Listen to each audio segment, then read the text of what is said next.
and done. I just did all my errands for the day and I didn't even have to leave the comfort of my own living room. I bought some new clothes, I paid my rent on time, and I even have some food on the way. With all these ways to easily spend money, you'd think there'd have to be ways to easily keep an eye on your money too. And you'd be right.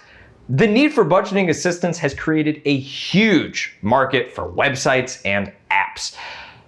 Each budgeting app has its own features, and the budgeting app that's perfect for me might not be the budgeting app that's perfect for you.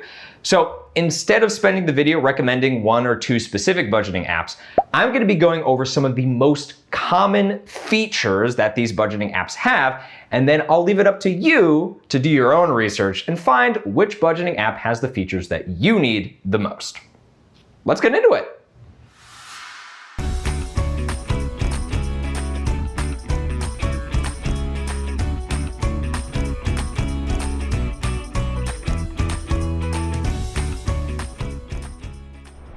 One of the most common and useful features of budgeting apps is the ability to connect them to your bank accounts and cards.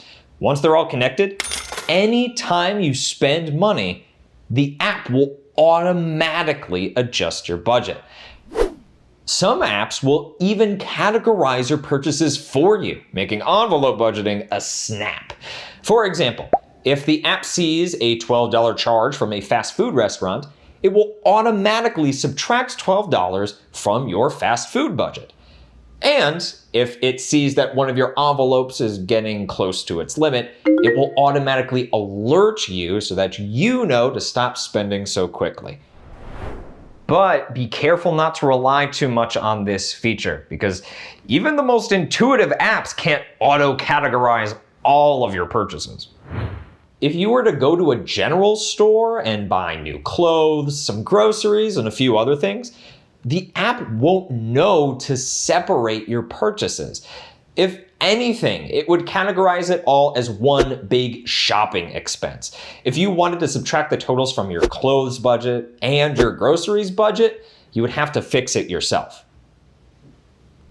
If you're like me and you prefer pretty graphs and bright colors, some budgeting apps will let you display things like your budgets and spending habits in visual formats. This isn't just for looks either. It's actually super helpful to be able to just tell at a glance how much is left in your budget or how your spending habits have changed from month to month, so that you can look ahead and prepare with more information at your disposal. A lot of budgeting apps will also let you program in fixed expenses ahead of time, so that cost will be automatically taken out of your budget each month. I really prefer this feature because that means I don't have to get sad every month when I think I have all this money for fun stuff before I remember that half of it is earmarked for utilities and rent and loans. Some apps will even let you connect your app to other apps, so you can do things like split rent between roommates or share a budget with your whole family. This is great for living situations like shared apartments where people pool in money or take turns paying for each other. And speaking of social features, some budgeting apps let you connect to social media, just in case you're getting a little slack and you need your friends and followers to hold you accountable. Who knows? Maybe if your friends see how well budgeting is working for you, they'll be convinced to make smarter financial decisions in their lives too. That'd be something worth celebrating. Finally, lots of budgeting apps are just as focused on the long term as you are. They don't just keep track of how much you're spending, they keep track of how much you're saving as well, including for things like retirement funds or vacation savings. All of these different features are great because they keep you from having to track your own budget. The app will do it all for you, so you don't have to worry about saving receipts or doing a bunch of math. But that's where you have to be careful.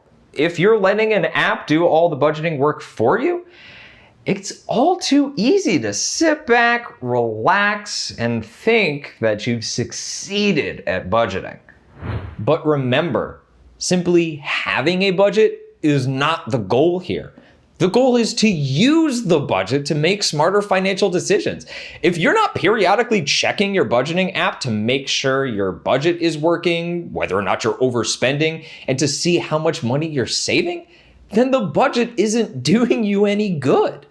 If you ever fall into the trap of becoming inattentive to your budget because you're letting an app do the work for you, you may just be better off deleting the app and going back to doing the work yourself.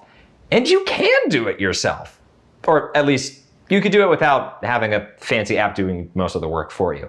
Anything that these budgeting apps can do, you can do it too with a pencil and paper or a spreadsheet program. So don't ever feel like you need to have a budgeting app. In fact, because many of these budgeting apps will cost you a hefty subscription fee, using a budgeting app may actually hurt your finances instead of helping them. In the end, remember the goal of this course. It's to help you make informed decisions about yourself and your money. And that includes choosing which tools to use and which tools to not. That's for later. Throughout this unit, you have learned so much about budgeting, but there's still so much to learn. Throughout this course, we're going to keep discovering new things to add to your budget, such as how much you should put away for taxes and how to handle mortgage payments.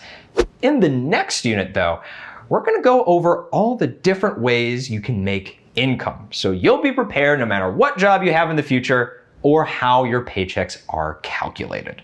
See you then.